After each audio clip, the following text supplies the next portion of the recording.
In this video, I'm going to show you step by step on how to reset the oil life monitor in this Chrysler 200. Now it's going to be the same for many different years. Now if you're a do-it-yourselfer and you change your own oil, you're going to need to know how to reset that oil life monitor. Even if you take it to one of those quickie lube places or sometimes even a dealer, they forget to reset it. Well, in this video I'll show you how to do it yourself and get back on the road. Now to reset the oil life monitor, you're going to insert your key into the ignition. Just turn it to the on position where you're going to hear the chimes. Do not start it. And now you can't see on my foot, but I'm going to depress the accelerator 3 times within 10 seconds, all the way to the floor. 1, 2, 3.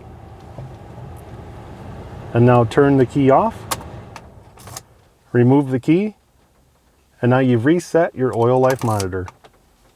So that's all there is to it, to resetting that oil life indicator. Turn the key to the on position, push the accelerator all the way to the floor 3 times very quickly, return the key to the off position, take the key out, and you're good to go. Hope you guys enjoyed the video. Thanks for watching.